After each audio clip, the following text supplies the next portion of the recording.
Buenos días para todos, ¿cómo amanecen hoy? Hola, doctora, muy buenos días. Muy bien, gracias. Me alegra mucho. Bienvenidos todos al séptimo tema de la sesión de córnea, en donde vamos a tratar en el día de hoy, y el tema está a cargo de la doctora Diana Catalina Sierra, residente de segundo año de la Universidad Javeriana, el tema de biomecánica corneal.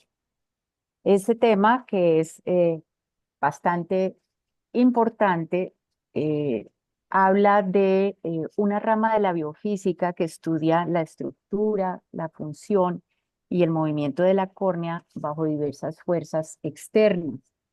La biomecánica de la córnea gobierna la forma y el poder de ella, y hay muchas, digamos, anomalías o cambios de la biomecánica que se pueden presentar por muchos factores, enfermedad, traumas, cirugía, etcétera, que van a afectar profundamente la visión del paciente. Por eso es tan importante que estemos todos muy atentos a esta información que nos va a compartir la doctora Diana Catalina. Dianita, adelante, vamos a arrancar con el tema de hoy. Listo, doctora. Claro que sí. Muchas gracias por esa presentación. Entonces, como la doctora mencionó, vamos a revisar en la mañana de hoy lo que es la biomecánica de la córnea. Entonces, pues este es el derrotero que les propongo para llevar la charla. Entonces, vamos a inicialmente hablar un poco o dar una introducción. Vamos a hablar y dar unos conceptos básicos de lo que es la biomecánica. Vamos a ver sus aplicaciones puntualmente a nivel de la córnea. Para eso, pues es importante también pues, reconocer, digamos, en las diferentes estructuras pues, de la córnea, cómo esto pues, se va a ver influenciado.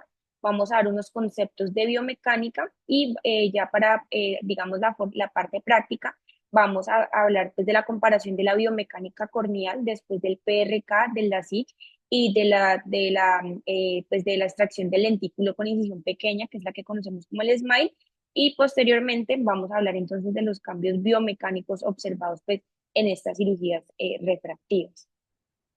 Entonces, pues la bibliografía que utilice incluye pues diferentes estudios fundamentales sobre la biomecánica corneal, destacando pues la contribución que hizo la doctora Cynthia Roberts, pues que ella ha investigado ampliamente la respuesta biomecánica de la córnea en cirugías refractivas y en patologías pues como lo es la ectasia corneal.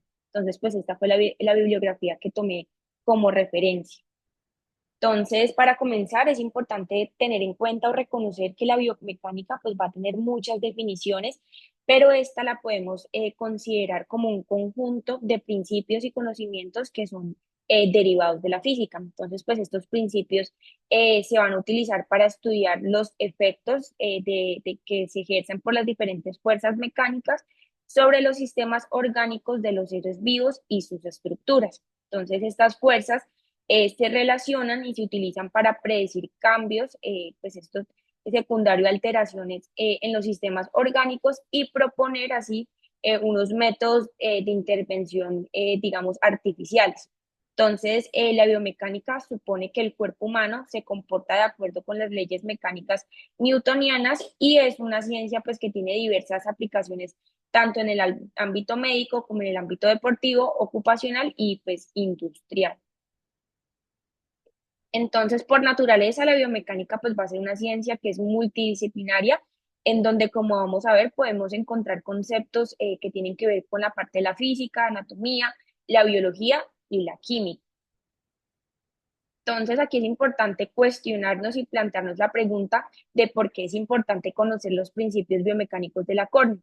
Entonces, pues, en primera instancia, digamos, cada día es más frecuente y es más común que se identifiquen nuevos parámetros o estimadores que todavía no se han podido realizar, pues, una aplicación total, pero conforme, pues, va avanzando el tiempo, se van desarrollando nuevas tecnologías y nuevos resultados que permiten que en un futuro próximo se pueda dar una utilidad y una aplicación clínica de esta biomecánica de la córnea. También ya para poder comprender una estructura es importante conocer sus propiedades y los materiales que la conforman. Entonces, es importante reconocer que también se sabe que hay una brecha entre su medida y su aplicación, pero cada día esta viene siendo más estrecha y pues viene siendo cada vez más aplicable en nuestros día a día. Entonces, dentro de las aplicaciones de la córnea, entonces es importante tener en cuenta que esta también va a tener un impacto en el campo del glaucoma, dado que como bien sabemos, los diferentes cambios en los grosores corneales son una limitante que han intentado reducirse a lo largo del tiempo para así poder evitar el sesgo que se genera por los diferentes grosores corneales. Y es por eso entonces que la biomecánica de la córnea tiene una aplicación para lograr una presión intraocular de alguna forma más precisa, pero también entonces va a tener el potencial de usarse para la detección y planificación de cirugías refractivas, como vamos a ver más adelante, proporcionando así un diagnóstico, nos permite también proporcionar un diagnóstico más temprano de queratocono, nos permite planificar y evaluar pues los tratamientos de reticulación del colágeno corneal y como un posible indicador de riesgo de enfermedad o ectasia corneal.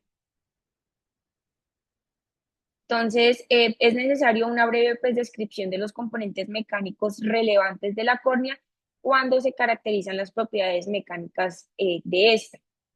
Entonces, en ese sentido, pues es fundamental hablar del estroma, ya que esta pues, va a ser la estructura que nos va a dar la mayoría de las características biomecánicas de la córnea y lo hace ya que este corresponde aproximadamente al 90% del espesor total de la córnea.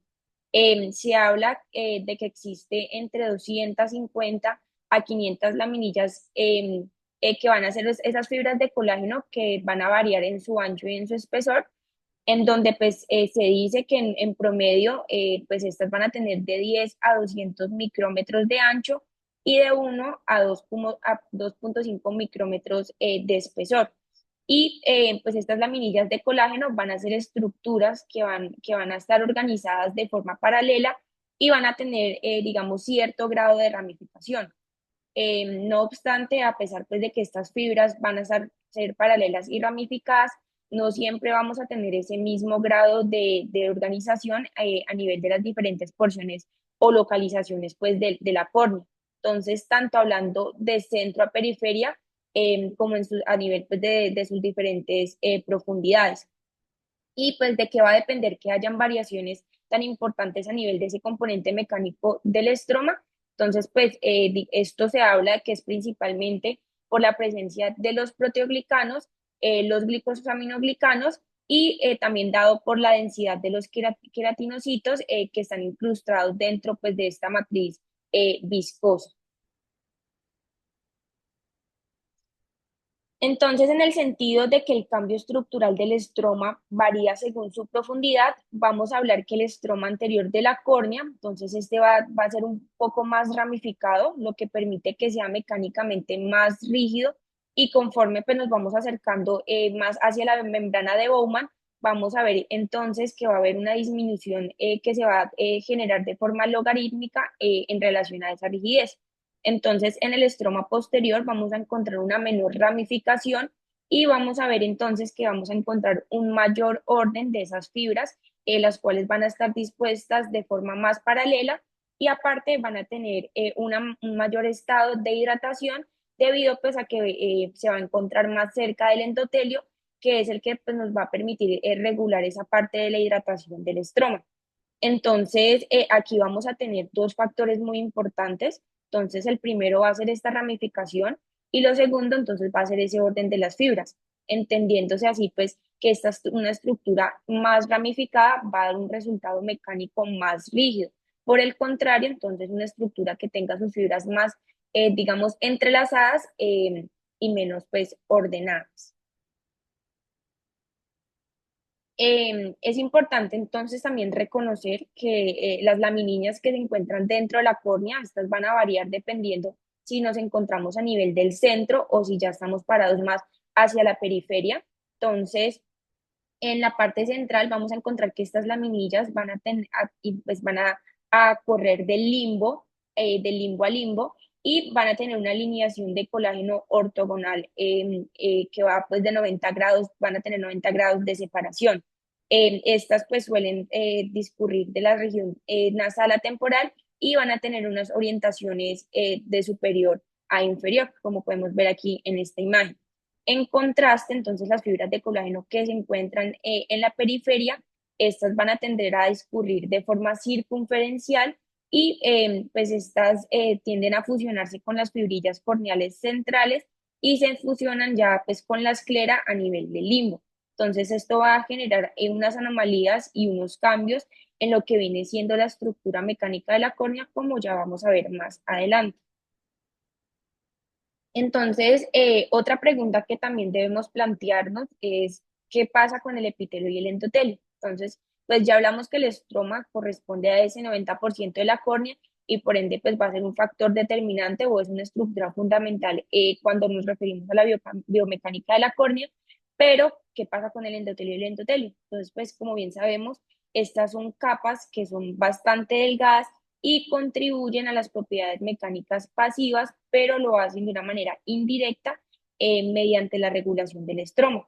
Entonces, sabemos muy bien que el endotelio va a estar encargado de ese bombeo continuo pues, de solutos y solventes para permitir esa adecuada hidratación y también nos va a dar esa presión tónica de solutos osmóticos y esto entonces pues va a estar muy relacionado con esa característica fundamental de la córnea que es la viscoelasticidad.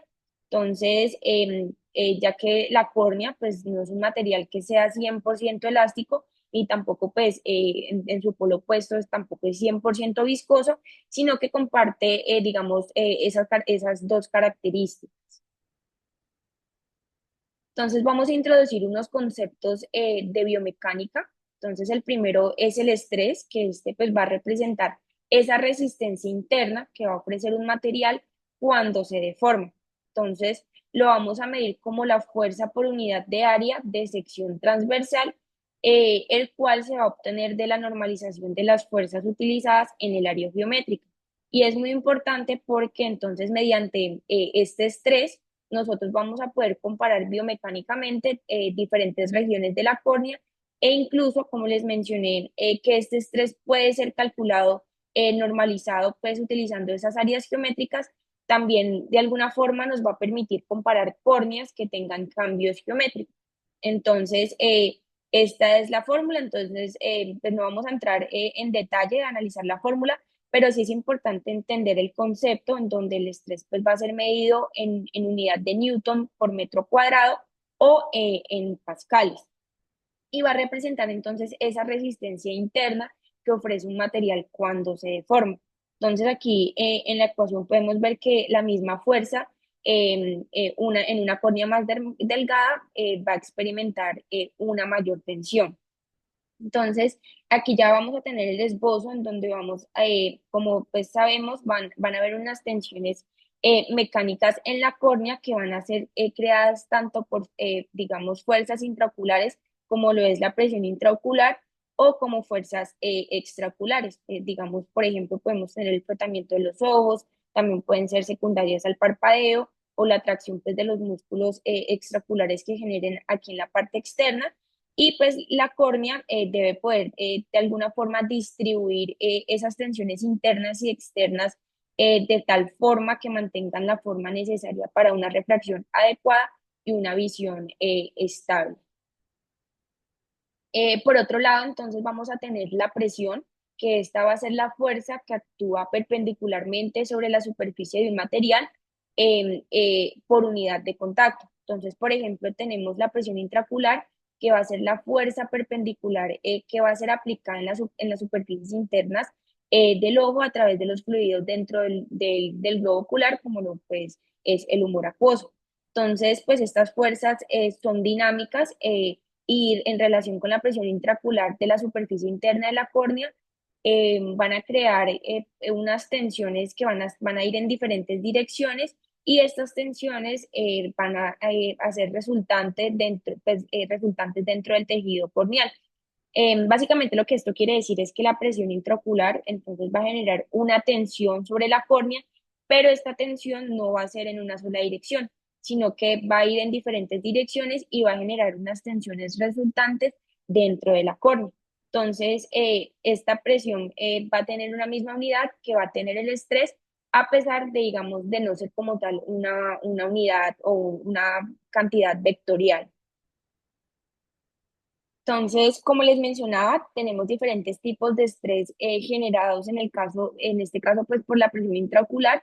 Entonces, el primer estrés que vamos a tener va a ser el estrés tangencial, el cual pues va a ser generado por la presión intraocular y este pues va a ser una fuerza que va a actuar de manera paralela a la superficie de la córnea, como podemos ver acá, y va a estar influenciado por la geométrica y las propiedades mecánicas de la córnea. Entonces, este tipo de estrés puede calcularse utilizando una versión modificada de la ley de Laplace y pues va a estar directamente o se va a aplicar a estructuras esféricas o esferoides como lo es propiamente la córnea. Entonces, aquí en esta fórmula importante reconocer que el estrés tangencial entonces va a ser la presión intraocular por el radio de la curvatura corneal sobre 2 veces el grosor corneal. Entonces, es importante tener en cuenta que digamos, las córneas sean más gruesas, estas van a tener un menor estrés tangencial, ya que el denominador en la ecuación va a ser mayor.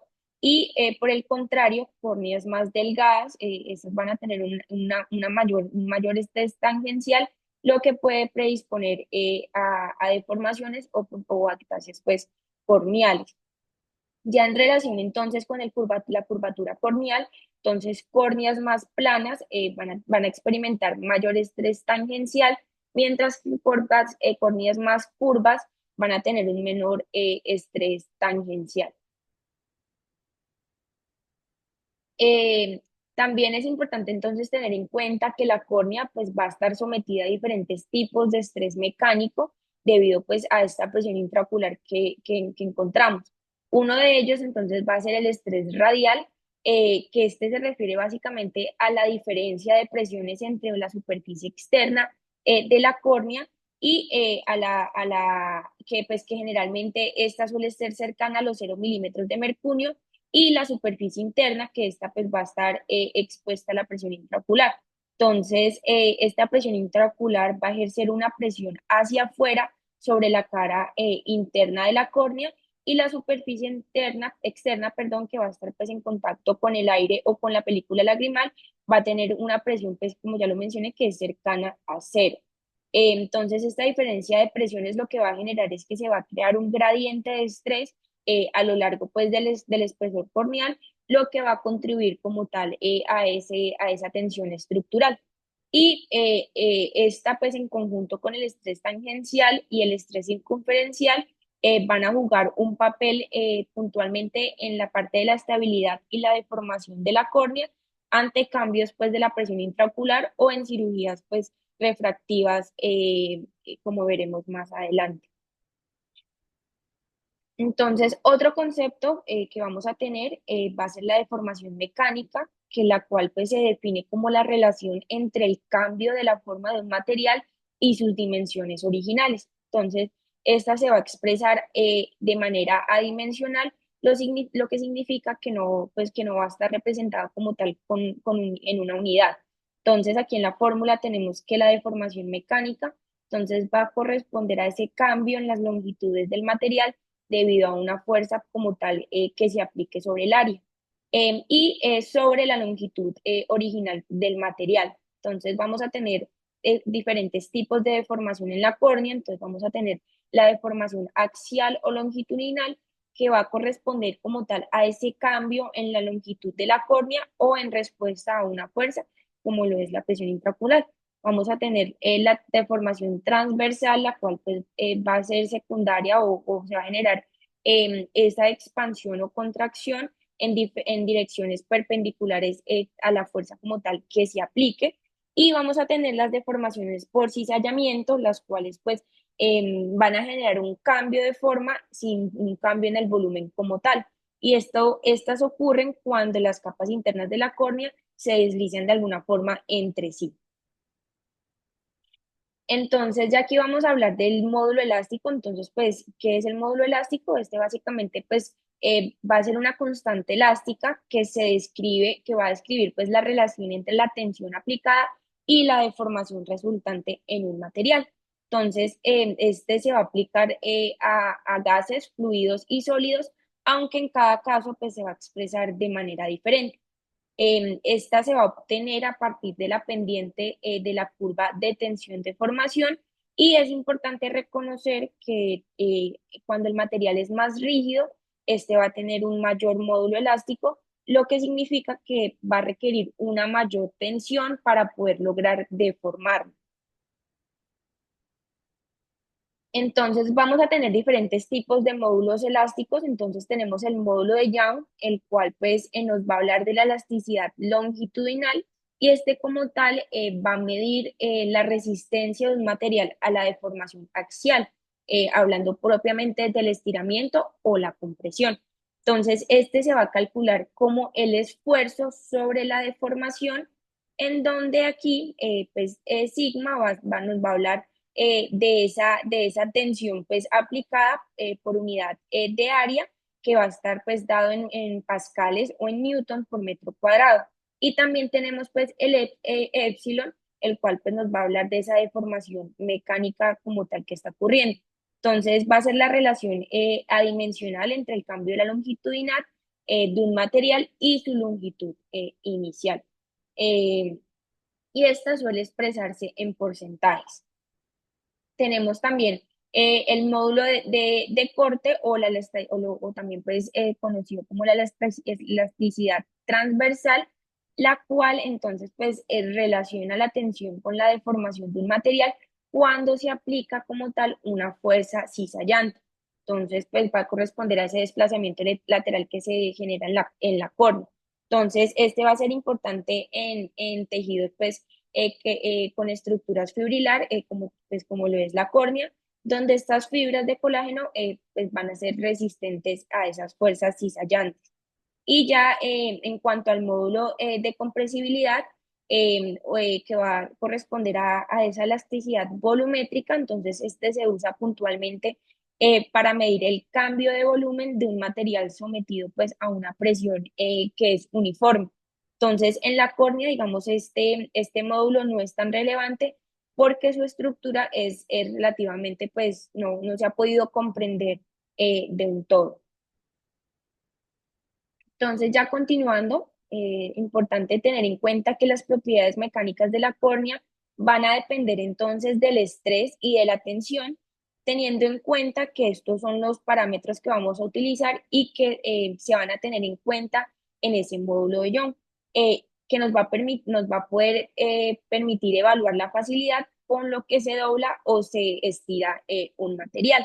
Entonces, hasta ahora en lo que llevamos tenemos entonces dos conceptos, los cuales pues van a ser bien importantes en relación con esto de los módulos, y es que entonces a mayor rigidez vamos a tener un módulo más alto y que el módulo nos está hablando entonces de esa facilidad que va a tener o que va a permitir que se doble o se estire un material. Entonces, el módulo finalmente va a depender de las propiedades intrínsecas pues del material, lo que significa que no va a depender del tamaño o de la forma del objeto, sino como tal de la composición y de la estructura del material en sí. Entonces, vamos a tener que puede ser definido por el material. Entonces, como ya les mencioné, va a depender más de la rigidez inherente del tejido corneal, que va a estar determinado como tal por ese contenido pues de las fibras de colágeno y toda la organización pues como tal estructural que caracteriza la córnea. Y se calcula con la relación pues tensión deformación, como podemos ver aquí en esta gráfica. Entonces, una córnea que tenga un módulo de Young alto va a ser más rígida y se va a deformar con la presión intraocular. Y una córnea pues que tenga un módulo de Young bajo, como en casos, por ejemplo, pues de ectasias corneales, esta va a ser más blanda y pues se va a deformar más fácilmente. Entonces aquí les traigo pues un ejemplo práctico. Entonces, digamos, tenemos el neumático de una bicicleta y de un automóvil, el cual las dos pueden, digamos, tener la misma presión interna, pero el automóvil se estira o es más rígido porque es más grueso. Entonces, aquí pues si además el material del neumático del automóvil tiene un módulo, digamos, de elasticidad mayor, su resistencia a la deformidad será aún mayor. lo que aumentaría entonces esa percepción de una presión más alta, aunque la presión pues real va a ser la misma en ambos neumáticos. Entonces, pues esto nos va a permitir diferenciar, o es importante diferenciar entre el módulo de elasticidad y rigidez estructural, aunque pues como bien lo mencioné, estos están directamente relacionados, haciendo pues la claridad de que la rigidez estructural va a hacer referencia como tal a esa resistencia que es o es dada por una estructura a las deformaciones elásticas y va a depender como tal pues de su geometría. Entonces, para entender el efecto de Poisson, entonces primero debemos introducir un concepto clave y es pues tener en cuenta que los materiales pueden tener una uniformidad direccional y esto pues lo que significa es que sus propiedades físicas no van a cambiar dependiendo de la dirección en las que estas son medidas. Y esto está directamente relacionado con su composición interna y la homogeneidad, digamos, de sus componentes a nivel químico y a nivel estructural. Entonces vamos a introducir el término o el concepto de isotropía, el cual en donde pues nos referimos a aquel en donde sus propiedades mecánicas, como lo es la elasticidad o la resistencia, van a ser iguales en todas las direcciones. Entonces, su comportamiento no va a cambiar sin importar la orientación en las cuales pues estas sean medidas. Entonces, pues un ejemplo van a ser materiales como lo es el vidrio y los metales, los cuales pues son estados que son isótropos porque sus propiedades no varían pues en las diferentes direcciones. Por el contrario, un material anisótropo va a tener la propiedad mecánica que va a variar según la dirección en la que se mide, como podemos ver acá. Entonces, esto ocurre porque su estructura interna no es uniforme en todas las direcciones, entonces pues aquí podemos ver esta imagen pues, gráfica que les traigo, donde vemos que acá sí hay una uniformidad pues en las diferentes direcciones, mientras que acá no, se encuentran digamos ubicados en diferentes niveles, lo que no permite pues que se pueda realizar una medición uniforme. Entonces, pues este es el claro ejemplo de la córnea, que esta pues es anisótropa, ya que pues su disposición de las fibras de colágeno van a estar en diferentes direcciones y esto pues va a conllevar a que se afecte la parte de la rigidez y la deformidad de este. Entonces, lo anterior lo quería traer a colación para poder explicar el efecto de Poisson, el cual pues, cuando se comprime un tejido, este tiende a expandirse de forma lateral en direcciones perpendiculares a la compresión, como podemos ver aquí. Entonces se genera esa presión sobre la pelota de tenis y se generan entonces esa expansión lateral de las presiones. Entonces, de manera similar, cuando un tejido pues se estira, se contrae en las direcciones perpendiculares, haciéndose más delgada. Entonces, este fenómeno se conoce como el efecto de Poisson y se cuantifica mediante el coeficiente de Poisson, el cual se define como la relación entre la deformación lateral y la deformación perpendicular. Entonces, este va a expresar la relación negativa entre las deformaciones transversales y las axiales, puntualmente en un material que sea sometido a una carga.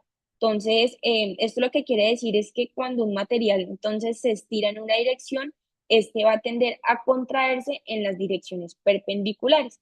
Entonces, tenemos muchos tejidos biológicos blandos, incluidos pues la córnea, la cual se modelan como casi de forma incomprensible. Pero sin embargo, pues este modelo puede ser incorrecto en algunos casos, ya que la córnea no es un material puramente elástico ni isótropo.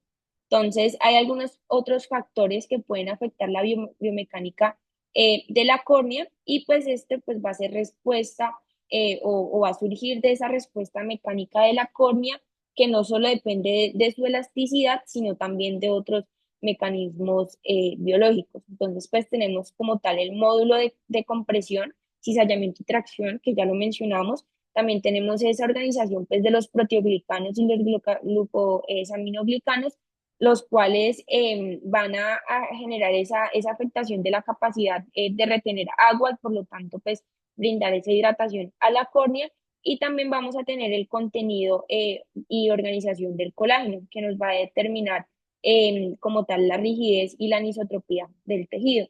Entonces aquí es importante tener en cuenta que esos materiales elásticos isotrópicos van a tener una relación de 0,5, mientras que los no elásticos conservan una relación de 0.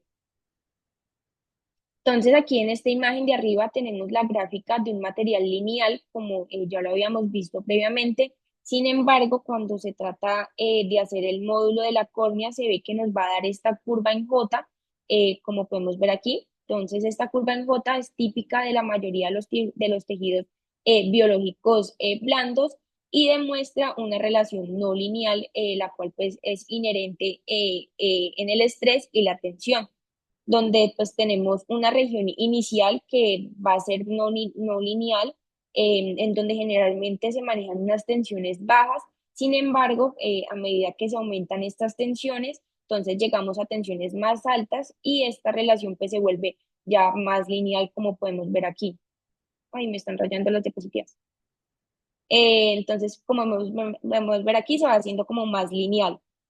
Y finalmente, aunque la gráfica no muestra esta parte, entonces pues estas propiedades mecánicas van a llegar hasta un punto en donde la curva termina en la ruptura del material cuando se han alcanzado las tensiones más altas soportadas por este material. Es también pues importante reconocer que hay otros autores que nos dicen que teniendo en cuenta que la córnea es un material no lineal, se podría aplicar otros tipos de módulos como el módulo tangencial elástico, el cual pues está asociado con el cambio de forma que experimenta un material bajo. Esto pues bajo la acción de esfuerzos que son portantes, que no implican cambios de volumen y solo se genera el cambio como tal en la forma. Y pues este también se le llama el módulo elástico tangencial.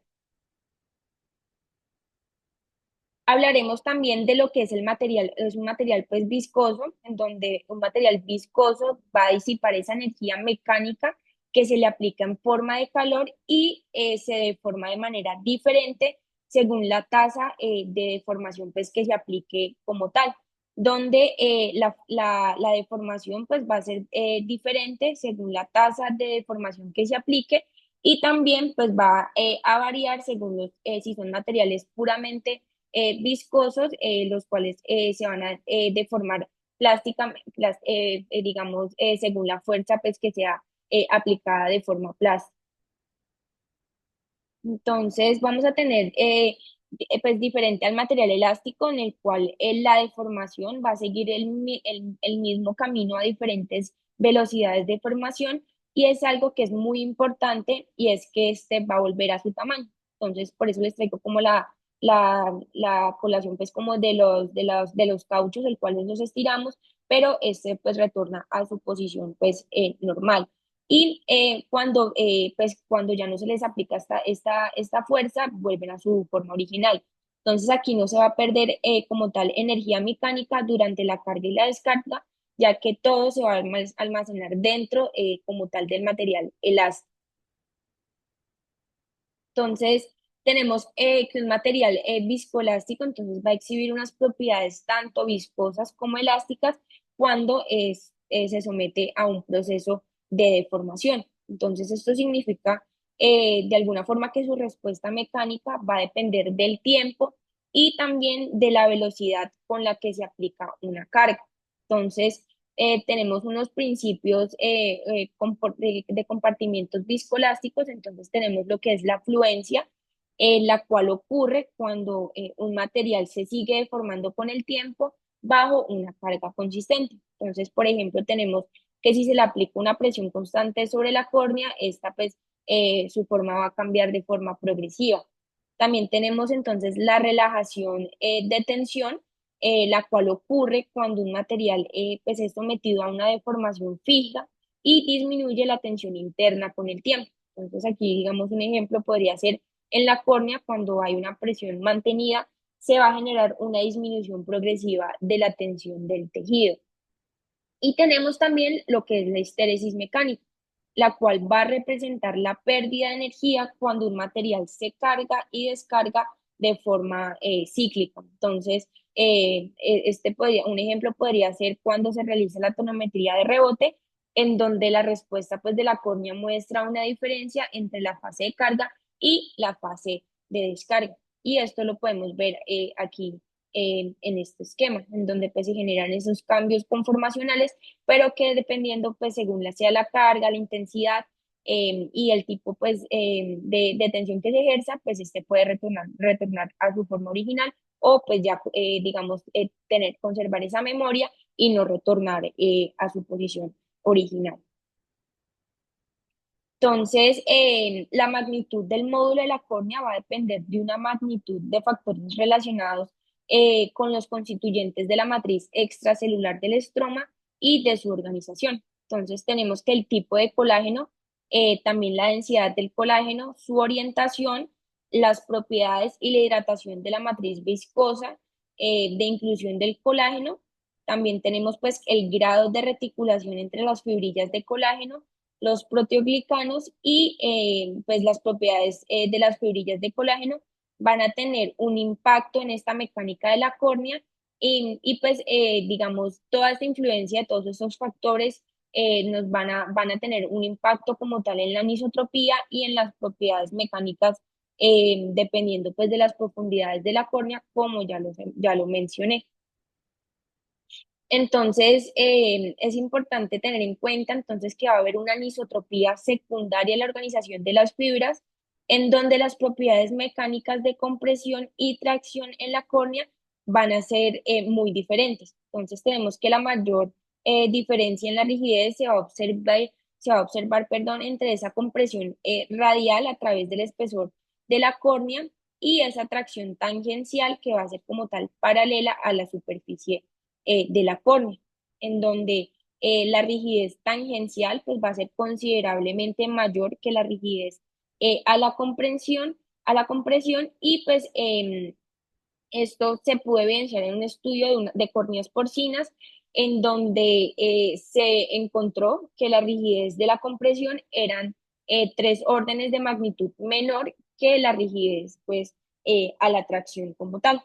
Entonces tenemos que la orientación del colágeno pues va a ser clave teniendo en cuenta que la córnea va a ser más rígida en direcciones paralelas a la alineación pues preferida de las fibras de colágeno. Es por esto que entonces el módulo mecánico va a ser más alto en las direcciones pues de nasal a temporal y de superior a inferior. Y en la córnea central pues es circunferencialmente en la periferia. Y se cree que esta alineación preferida y la mayor rigidez de estas direcciones se deben como tal a las tensiones que son transmitidas por los músculos rectos y el músculo orbicular ayudando a mantener pues esta forma de la forma. Al igual pues que en la topografía corneal, las propiedades mecánicas de la córnea entonces van a variar en diferentes regiones, lo que se conoce como la heterogeneidad espacial. Entonces actualmente tenemos varios dispositivos que permiten medir la geometría corneal con una alta resolución. Entonces esto es lo que ha mejorado pues esa aplicación clínica. Sin embargo, digamos, definir como tal las propiedades mecánicas corneales con la misma precisión sigue siendo pues un desafío que está todavía en investigación.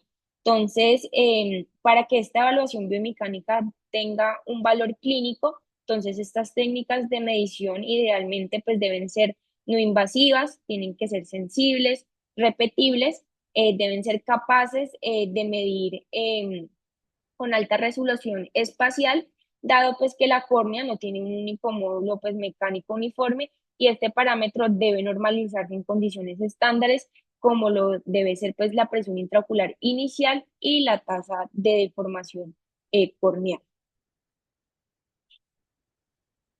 Tenemos entonces que la histéresis corneal pues, va a ser una modalidad de la capacidad de la córnea para observar y disipar la energía, reflejando sus propiedades viscoelásticas. Entonces, es importante o cómo vamos a calcular esta histéresis corneal. Entonces, esta pues va a ser el logro, esto se logró ver por primera vez en vivo en el HORA, del cual hablaremos más adelante, y se hizo mediante la diferenciación entre la presión en que la córnea se deforma hacia adentro, que va a corresponder a este primer pico, y la presión en la que ésta recupera su forma durante una prueba de aplanación por chorro de aire, y la presión en la que se dobla hacia afuera nuevamente, que va a corresponder a este segundo pico, en donde la histéresis termina siendo pues una diferencia de presiones de estos dos picos. Entonces, vamos a iniciar hablando del ORA, que pues va a ser el Ocular Response Analyzer, el cual fue desarrollado por David Luz en el año de 2005. Fue el primer dispositivo que fue capaz de evaluar las propiedades biomecánicas de la córnea in vivo. Este básicamente se trata de un tonómetro sin contacto modificado, el cual pues fue diseñado para proporcionar una medición de la presión intraocular más precisa que la tonometría de Goldman, ya que este permitía compensar la influencia de la mecánica corneal. Entonces, el ORA ha permitido una mejor evaluación de la presión intraocular en pacientes con glaucoma, ya que pues diferencian en casos donde la PIO convencional puede estar subestimada o sobreestimada incluso. También tiene una importancia clínica en la parte del queratocono, ya que la histéresis corneal tiende a ser más baja pues en esta patología, como bien sabemos. También tiene una importancia en la parte de la cirugía refractiva, ya que proporciona información relevante sobre la estabilidad biomecánica posoperatoria. Y pues ya vamos a abundar un poco más en eso. Entonces, en cuanto al funcionamiento del ORA, entonces pues este lo que va a hacer es que va a emitir un pulso de aire, el cual pues va a generar o va a deformar la curvatura corneal, y registra cada momento de deformación en dos etapas de aplanación. Entonces vamos a tener la primera aplanación en donde la córnea se mueve hacia adentro debido al pulso pues de aire que se está aplicando, alcanzando entonces un estado momentáneo de aplanación.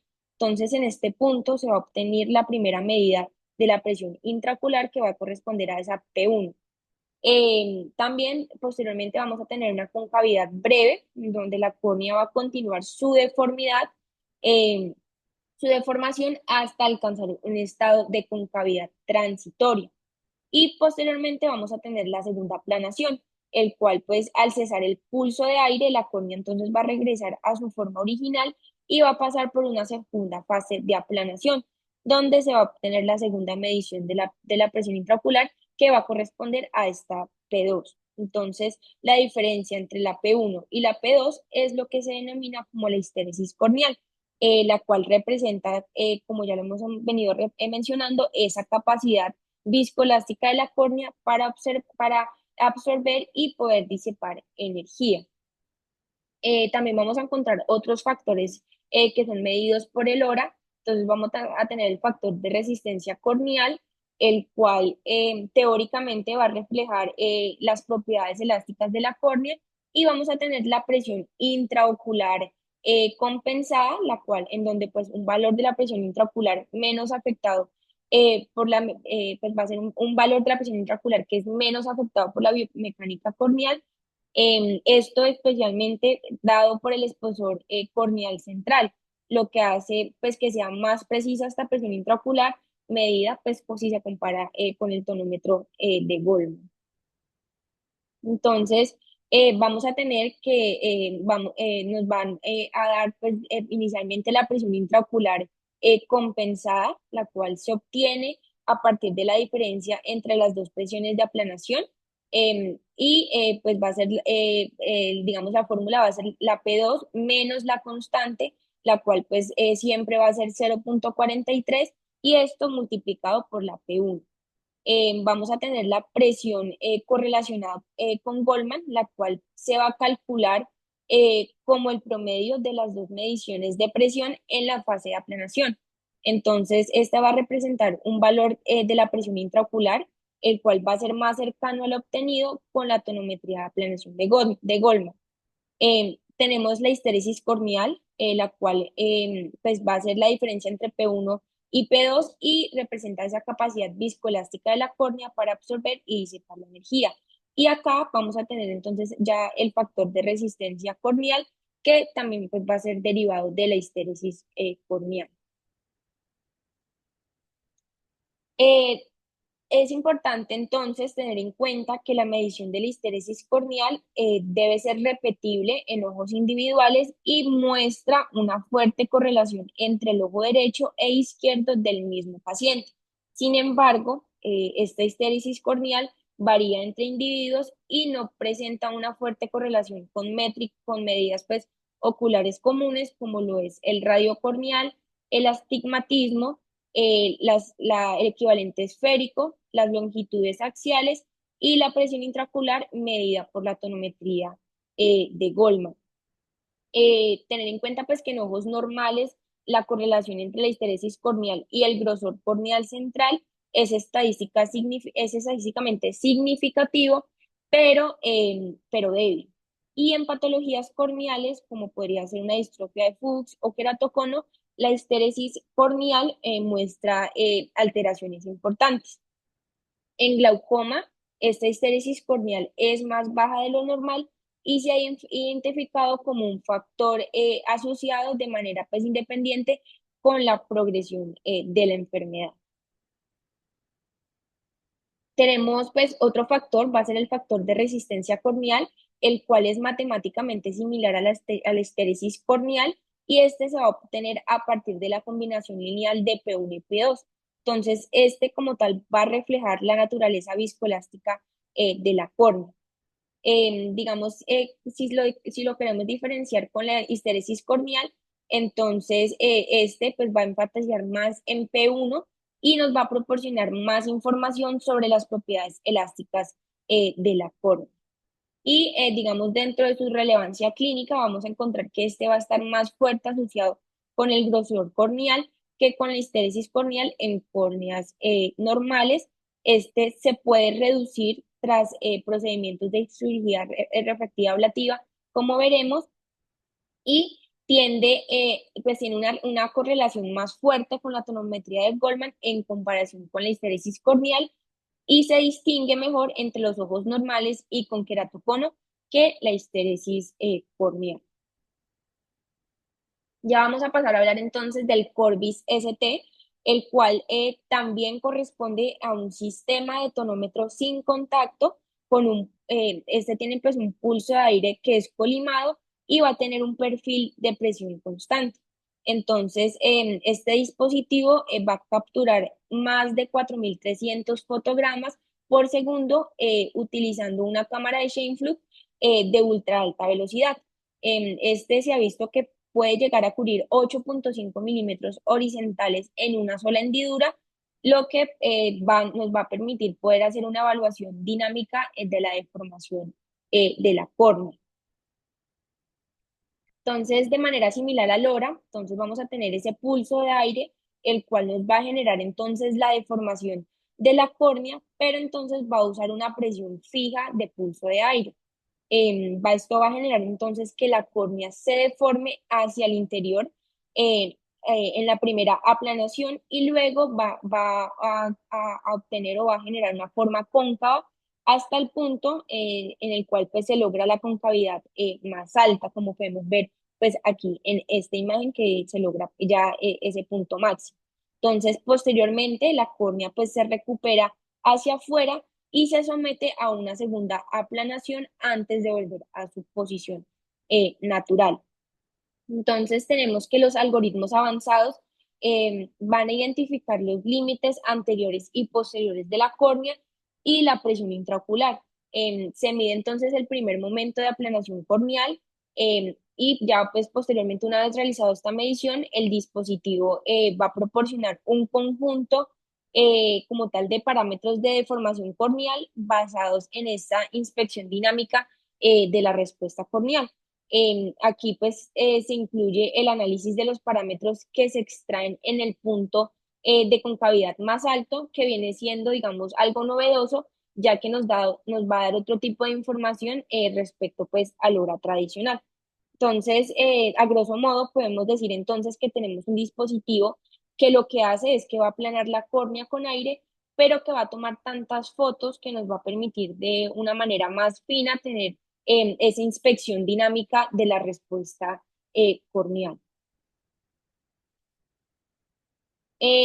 Van a haber unos eventos claves en este proceso de formación corneal. Entonces, tenemos que durante la aplicación de ese pulso de aire, la córnea va a atravesar tres eventos principales. Entonces, vamos a tener primero que va a haber una aplanación. Entonces, la córnea se aplana momentáneamente em, al recibir pues, ese impacto de aire y se mide la presión intraocular en este punto. Posteriormente, vamos a tener un punto en donde vamos a tener una máxima concavidad, como podemos ver acá, en donde pues va a ser el punto de mayor deformación corneal.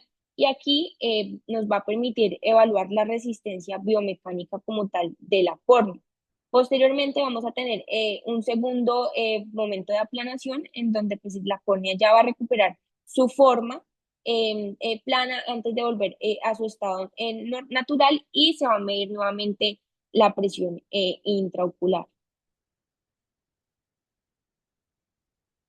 Entonces, dentro de los parámetros en la primera y la segunda aplanación, entonces tenemos que la longitud de aplanación va a corresponder a la longitud, pues va a ser ese segmento corneal plano como vemos acá en el momento de la aplanación. Entonces se mide en la primera aplanación y depende de la presión intraocular y las propiedades biomecánicas. Entonces tenemos que presiones altas, entonces vamos a tener una menor longitud de aplanación y hablaríamos pues de córneas más rígidas y presiones intraoculares bajas, entonces vamos a tener una mayor longitud de aplanación que nos va a hablar de, digamos, de córneas más flexibles. También vamos a tener lo que es la velocidad del vértice corneal y esta pues se va a medir en ambos momentos de aplanación. Entonces tenemos que córneas más blandas se van a mover más rápido y córneas más rígidas se van a mover más lento. Entonces en la gráfica vamos a tener un primer pico, el cual entonces va a corresponder a P1, que va a ser ese primer momento de la aplanación, y vamos a tener un segundo pico el cual va a ser la altura del primer pico, pues va a estar fuertemente afectada por las propiedades biomecánicas y por el grosor de la forma. Tenemos también lo que va a ser los parámetros de la concavidad más alta. Entonces, aquí vamos a hablar de la amplitud de la deflexión. Y aquí lo que se busca es evaluar cuánto se deforma la córnea en su punto máximo de concavidad.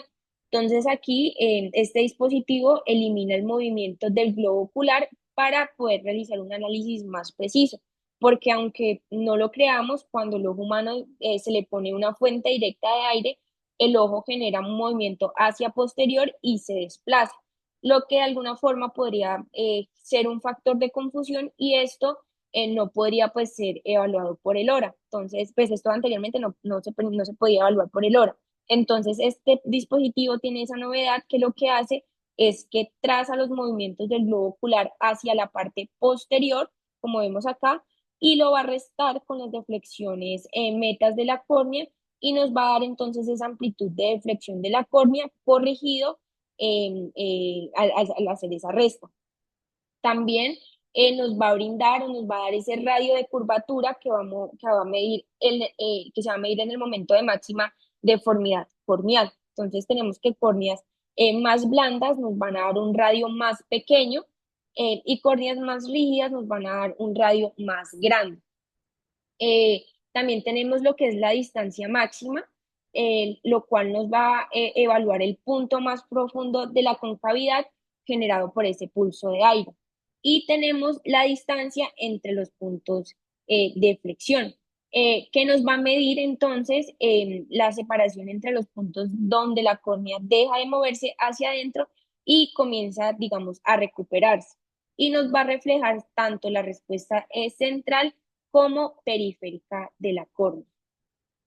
Eh, Tenemos entonces estos parámetros estándar que nos va a dar el Oculus Corbis ST, entonces nos va a brindar, como ya lo mencionamos, la amplitud de deformación, también las longitudes de aplaneamiento, las velocidades de la córnea registradas pues, durante las fases de entrada y salida, También nos va a brindar el radio de la curvatura de la concavidad más alta, la presión intraocular e incluso nos da paquimetría. Entonces, más adelante, Biciquerra, junto a otros autores, incluido pues la doctora Roberts, que es la autora del libro con el que basamos pues esta revisión, plantean este informe de proyección en el cual proporcionan una, correlaciones pues de valores de normalidad. Entonces, aquí lo que se busca, o ellos calculan una presión intraocular ajustada biomecánicamente. También pues se busca mejorar la detección de ectasias corneales y la evaluación de la biomecánica corneal y va a tener unos componentes principales. Entonces vamos a tener la presión intraocular ajustada biomecánicamente, la cual se va a obtener mediante un factor de calibración, el cual se va a ajustar según la presión en el momento de la primera aplanación y va a ser más precisa pues que la presión intraocular tradicional. También pues este va a potenciar el espesor relacional de Ambrosio sobre el meridiano horizontal. Entonces, este va a relacionar como tal el espesor corneal mínimo con un perfil pues paquimétrico periférico y se va a utilizar como tal para detectar queratoconos subclínicos y otras ectasias corneales. Y también nos va a dar el índice biomecánico de Corbis, el cual pues va a combinar múltiples parámetros biomecánicos del Corbis ST. Entonces vamos a tener que nos va a brindar una mayor precisión en la detección de queratocono temprano y ectasias secundarias pues a cirugía refractiva, puntualmente cuando se realizan técnicas como el LASIK, y vamos a tener que valores altos van a sugerir una mayor debilidad biomecánica. Entonces aquí vamos a analizar un poco lo que van a hacer, pues este informe que nos van a entregar. Entonces vamos a tener el informe de proyecciones y primero vamos a tener estas barras de grises, las cuales pues van a mostrar la desviación de la media en comparación con la población de pacientes sanos. Entonces cada parámetro de cribado va a tener como tal un valor que nos van a indicar las características biomecánicas de la córnea. Entonces vamos a tener que los valores positivos que van a corresponder a sus tejidos que van a ser más blandos y delgados, nos van a hablar de que podrían tener una menor rigidez corneal y un posible riesgo pues aumentado de ectasia corneal. Mientras que valores negativos, hablaríamos de tejidos que son ya rígidos, gruesos, nos indican una mayor resistencia biomecánica, pues ya que son córneas más estables y menos propensas a las deformaciones patológicas. Entonces, también vamos a tener unas escalas de colores, entonces vamos a tener que el área blanca, vamos a encontrar aquellos que se encuentran dentro de más o menos una desviación estándar, los grises ya claritos, entonces vamos a tener que se van a encontrar entre una y dos desviaciones estándar, y ya el más oscuro vamos a encontrar que va a estar mayor o va a ser mayor de dos desviaciones estándar. Lo primero, pues, va a ser el radio de deformación. Entonces, como vemos acá, el radio de deformación de 2 milímetros, que este va a representar la relación entre la amplitud de deformación del ápex y la amplitud de la deformación a 2 milímetros del ápex. Entonces, este nos va a permitir evaluar la distribución de la deformación corneal en respuesta al pulso del aire, teniendo en cuenta que los cambios de deformación en el centro van a depender de la presión intraocular. También vamos a tener que una córnea rígida se va a deformar de forma más homogénea y a menor pues de ratio, entonces vamos a tener una mayor rigidez corneal. El siguiente parámetro entonces va a ser el radio integrado, el cual es la inversa del radio de curvatura en el punto máximo de concavidad, pues durante el proceso de la deformación corneal. Este se va a expresar como 1 sobre el radio de curvatura, en donde una córnea más rígida va a tener una mayor curvatura y por tanto pues va a tener un menor radio, mientras que una córnea más blanda va a tener una menor curvatura y va a tener un mayor radio. Digamos, se va a poder deformar de una forma más uniforme. El siguiente, pues, entonces va a ser el espesor relacional de Ambrosio. el cual es un parámetro biomecánico derivado del pentacam, y este lo que busca es evaluar la relación del espesor corneal en función como tal de la distribución paquimétrica. Entonces, este se basa en el mapa de Berlín-Ambrosio, el cual detecta esas irregularidades corneales y el riesgo de ectasia como tal. Entonces, el cálculo se va a hacer, lo que hace es que relaciona el espesor corneal mínimo con el perfil paquimétrico en el meridiano horizontal y utiliza datos de paquimetría tomográfica obtenidos con el Pentacon. Entonces, valores bajos de espesor horizontal relacionado a Ambrosio, entonces nos va a hablar de una mayor predisposición a ectasia corneal, como por ejemplo pues, el queratocono. Valores altos nos va a hablar ya de córneas más estables y resistentes. Entonces, este también va a ser un parámetro útil en la evaluación prequirúrgica de cirugía refractiva para descartar pues, debilidad biomecánica de la córnea. ¿Y cuál es el punto de corte, Dianita, de este ARC-H? Ese creo que es 2 puntos, es menor a 2.3, menos de 2.13. Sí, Ok, sí es importante hablar de puntos de corte porque como para podernos ubicar, ¿no? listo, profe. Listo, 2.3. Ajá. También tenemos el parámetro de rigidez o el parámetro también, pues también se conoce como de Cynthia Roberts. Entonces, pues este como tal va a representar esa relación que vamos a encontrar entre la presión intraocular y la amplitud de deformación corneal. Este se va a calcular como la presión ejercida en la superficie corneal dividida sobre la extensión de la deformación como tal. Entonces vamos a tener aquí que valores altos nos van a hablar de una mayor rigidez corneal, mientras que valores bajos entonces va a corresponder a unas córneas más flexibles. Y aquí pues el punto de corte es menos 0,22. Tenemos también lo que es el índice biomecánico de Corbis, el cual es un parámetro basado en regresión logística. Entonces, este puede ser desarrollado para permitir una detección temprana del queratocono y asimismo permitir una evaluación pues, de ese riesgo de ectasia corneal. Entonces, este se va a obtener a partir de 5 parámetros de la respuesta dinámica corneal en donde una puntuación es cercana a cero, entonces nos va a hablar de un bajo riesgo de ectasia, mientras que una puntuación ya cercana al uno, entonces nos va a hablar de un alto riesgo de ectasia. Vemos aquí entonces en esta gráfica como aproximadamente aquí en la zona verde y amarilla van a llegar más o menos al 0,25 y de ahí en adelante, entonces este ya empieza a tomar unas tonalidades naranjas rojas en donde hay un mayor riesgo de ectasia. El punto de corte aquí es punto 5. Hasta uno. Ah, sí, No, el sí, sí. punto de Sí, corte, la mitad, digamos, de sí. normalidad. Ajá, sí, señora. Ok. Sí, solo que hablaban como tal, pues de puntuaciones cercanas al cero. Bueno, sí, sería el punto intermedio. De 0 a 0,50, bajo riesgo, y por encima de 0,50, alto riesgo de ectasia. Correcto, es que uno lee en las publicaciones que el CBI, esta métrica que es muy importante, hasta punto 5 es normal y las córneas más delgadas suelen acercarse a este punto 5. Obviamente ya por encima de eso ya hay patología o Hay alto sospecha de riesgo. patología, pues. Ajá, Ujú. listo. Este informe pues también nos da una curva de tensión en relación como tal con la deformación, entonces los cuales pues como hemos mencionado se utilizan para describir las propiedades elásticas de la córnea, entonces precisamente nos va a dar tanto un valor de SSI, el cual podemos interpretar en esta curva, entonces cuando la curva está desplazada hacia la derecha, entonces hablaríamos de córneas más blandas y cuando está desplazada hacia la izquierda, hablaríamos pues de córneas como tal más rígidas.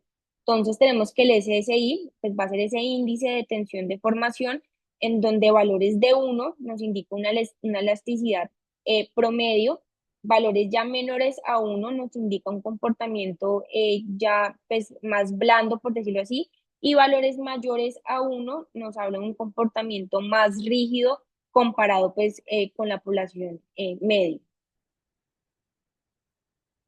Y finalmente, entonces, se han intentado pues combinar los datos tomográficos del Pentacam con los datos biomecánicos que nos da el Corbis ST, y esto se hace mediante el índice tomográfico biomecánico, pues también conocido como el TBI, en donde lo que se busca es poder tener una mejor sensibilidad y especificidad que nos permitan la detección de pacientes con un riesgo pues significativo en el desarrollo de ectasia después de cirugías refractivas, pero digamos en lo que leía se refería más a, pues no se relacionaba con cirugías de superficie. Entonces, a continuación hablaremos de lo que viene siendo la comparación de la biomecánica corneal después del PRK, la SIC y extracción pues, del lentículo con pequeña incisión.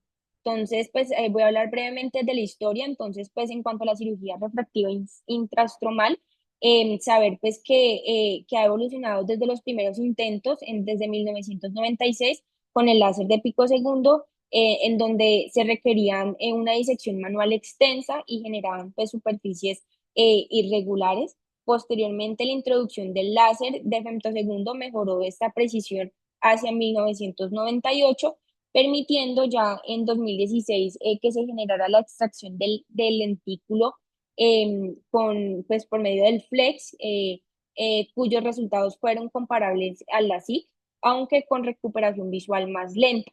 Ya posteriormente, el procedimiento pues, de SMILE eliminó esa necesidad de realizar como tal un colgajo al extraer el lentículo a través de una incisión de aproximadamente 2 a 3 milímetros, mejorando así entonces la recuperación y ganando pues popularidad en estudios recientes.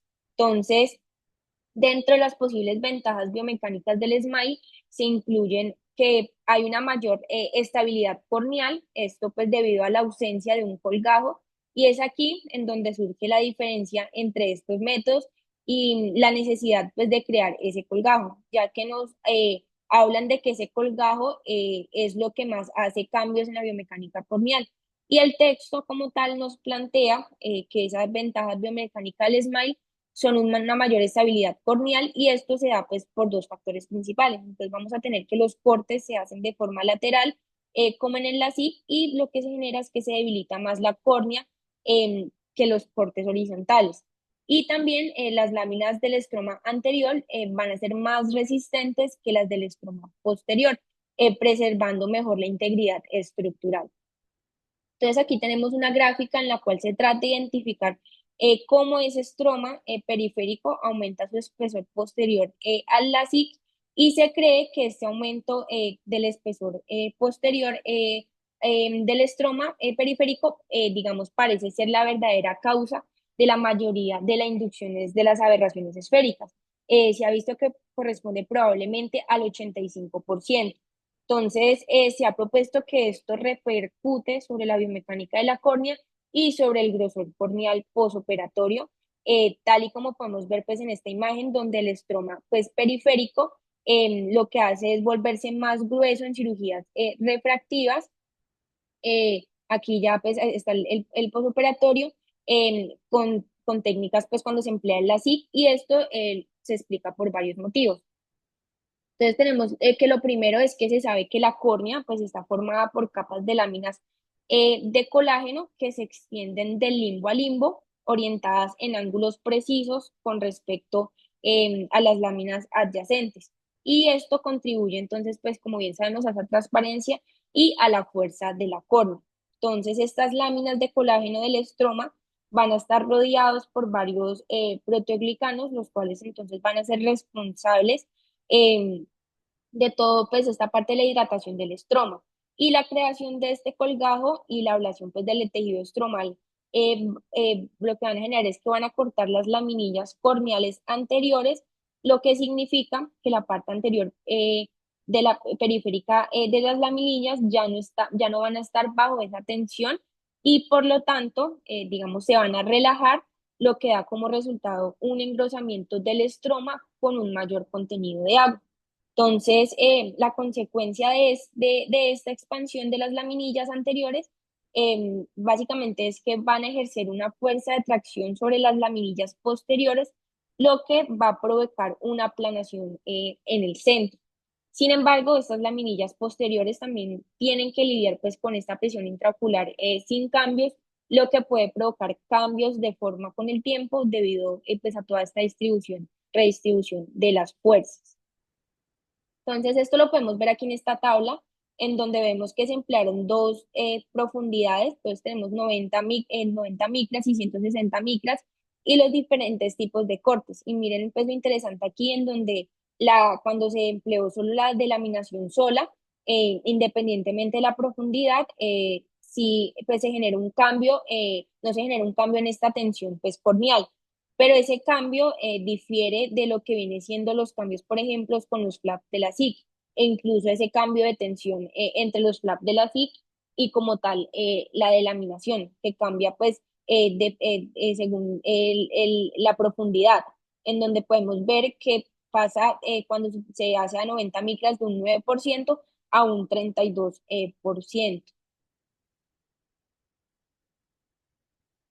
Y todo esto pues finalmente va a terminar alterando los parámetros de tracción cohesiva, tracción tangencial, la elasticidad, la torsión y la disminución no lineal. Entonces en esta gráfica podemos ver todo esto que hemos venido hablando, donde el 40% del estroma de la córnea va a ser la porción más resistente y el 60% restante se va a encontrar más débil.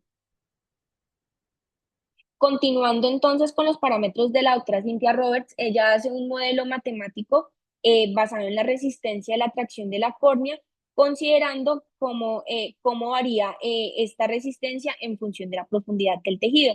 Entonces, hay unos puntos claves. Entonces, aquí tenemos primero que la comparación de la resistencia a la tracción posoperatoria. Entonces, este parámetro se analiza lo que busca es ver cómo cambian las propiedades biomecánicas de la córnea tras el PRK, el ASIC o el SMILE. Entonces, se evidenció pues que hay una resistencia a la tracción cohesiva y esta representa la estabilidad mecánica global de la córnea y va a disminuir en diferentes grados dependiendo de la técnica pues, quirúrgica que se emplee. También va a haber una resistencia a la tracción total, entonces pues ese es el factor clave que debería considerarse al evaluar la seguridad de la cirugía refractiva. Y un mayor pues mantenimiento de la resistencia nos va a hablar de una mejor estabilidad biomecánica postoperatoria.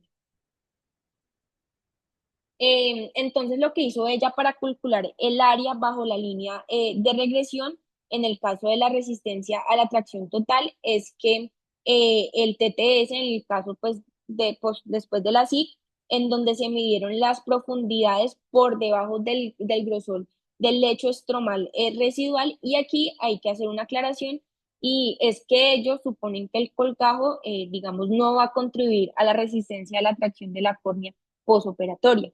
Entonces, se vio que la resistencia a la tracción total post-PRK mide las profundidades debajo del grosor del estroma después de que se realiza la ablación.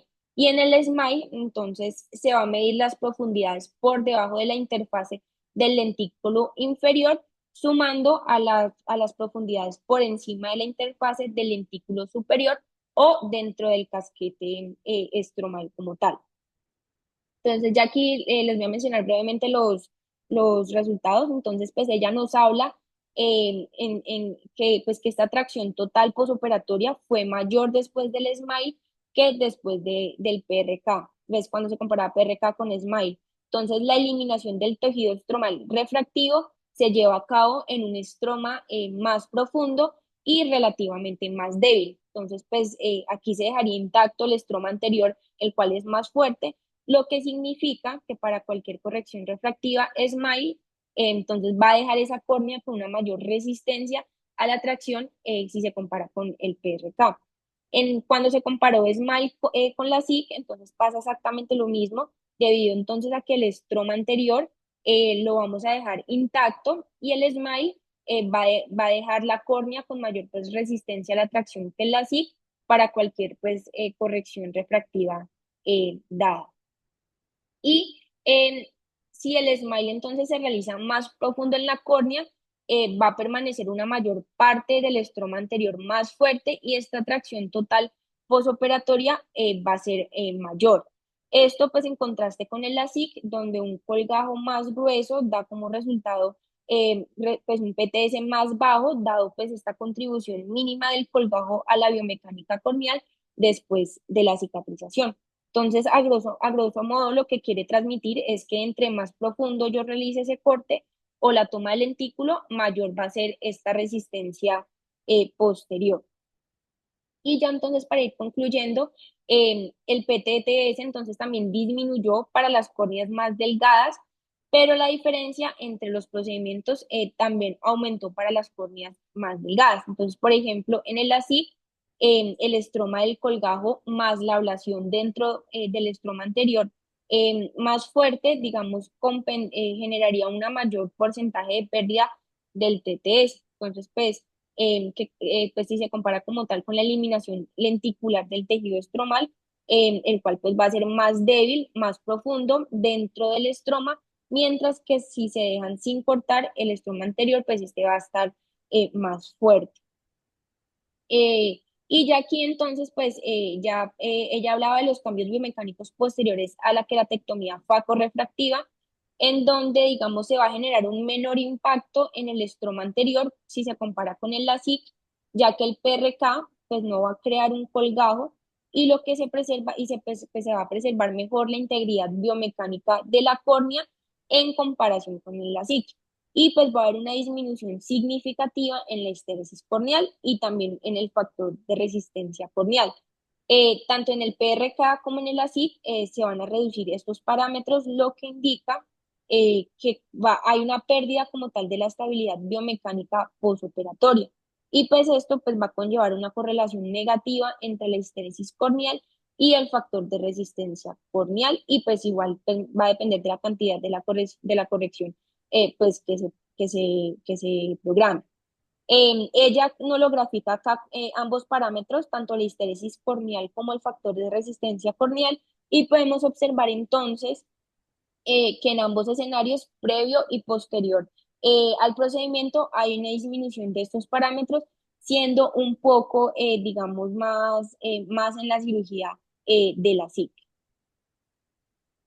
Y pues lo siguiente es que ellos analizan que parte del procedimiento de la cirugía LASIK va a generar un mayor cambio en esa biomecánica corneal porque van a existir dos pasos. Entonces, primero vamos a tener la creación del colgajo y posteriormente la ablación después de haber levantado ese flap.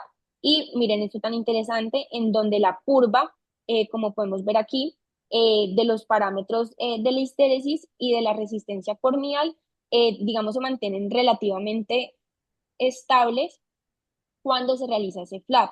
Sin embargo, cuando se realiza la ablación, que está representado aquí en este momento en las tres gráficas, vemos cómo empieza a caer abruptamente esta resistencia corneal, lo que nos permite concluir que la parte del procedimiento en términos de cirugía LASIK que más afecta a esa biomecánica corneal es cuando se realiza como tal la ablación.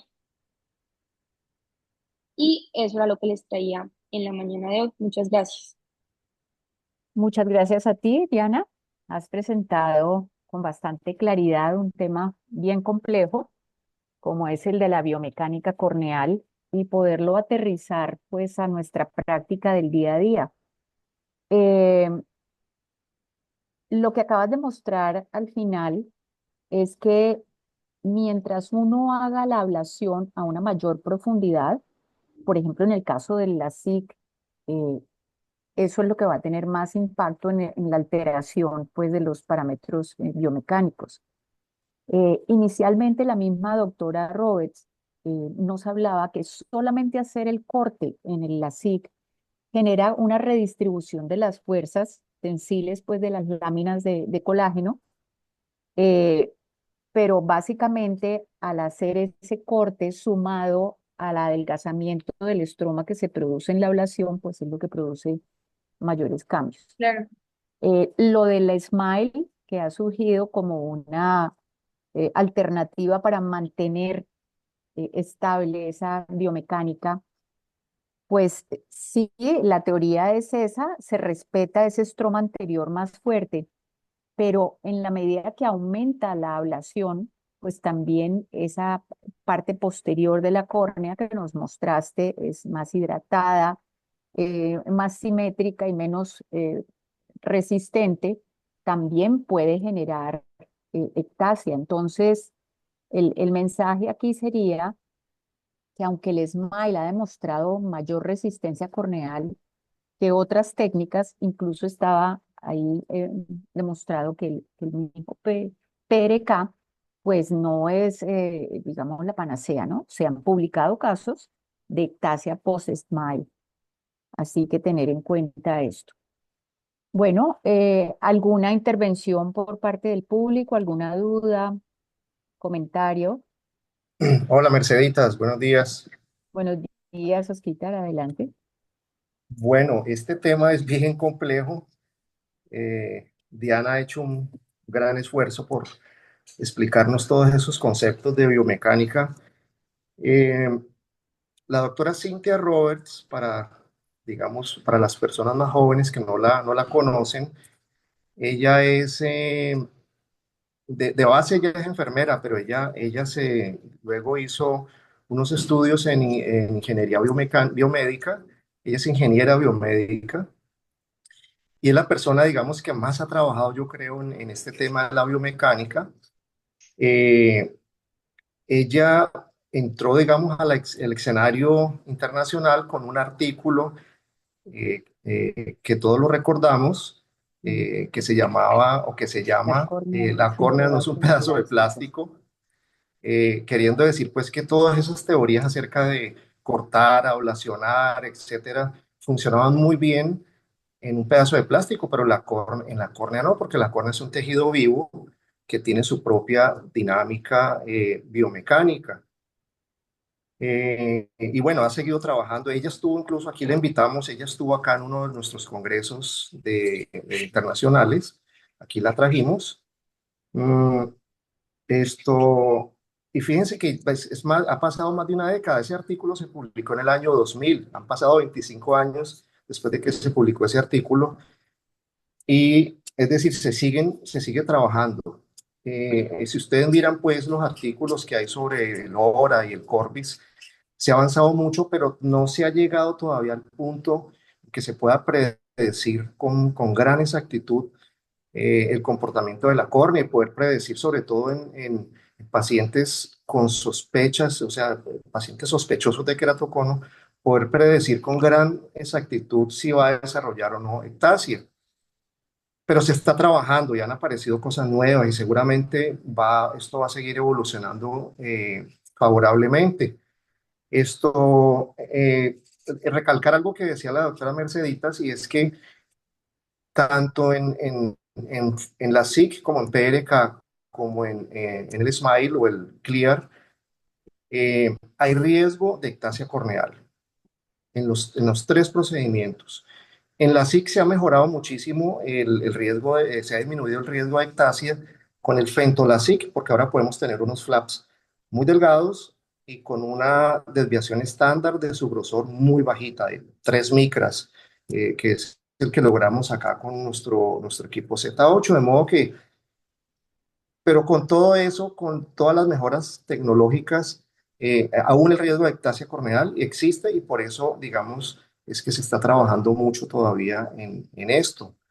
Esto, eh, bueno, no, eso era lo que quería como aportar a la reunión. Gracias, Gracias. Osquitar.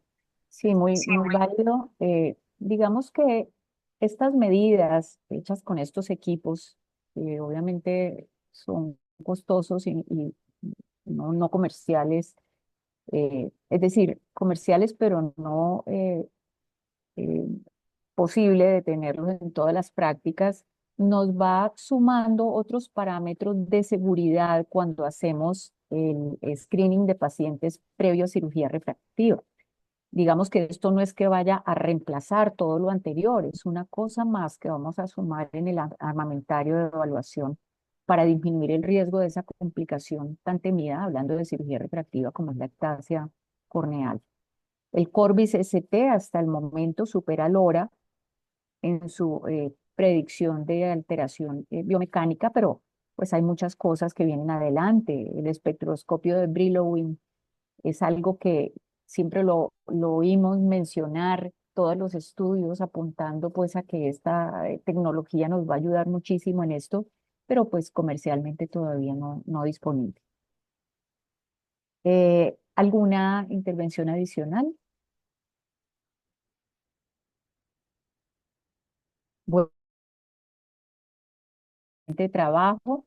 Los invitamos la próxima Gracias. semana para la última sesión de el segmento de córnea que le corresponde al doctor Juan Ojoa, residente de la Universidad del Valle, y es rechazo corneal. En cuanto a cuál es su definición, sus mecanismos, hablar un poco de la inmunología corneal implicada aquí, los factores de riesgo, los tipos de rechazo, el tratamiento, etcétera. A todos muchísimas gracias de nuevo por su asistencia, especialmente a ti, Diana, por el esfuerzo que has hecho para presentar un excelente tema. Los esperamos la próxima semana. Que tengan un feliz resto de día. Muchas gracias. Feliz día para todos.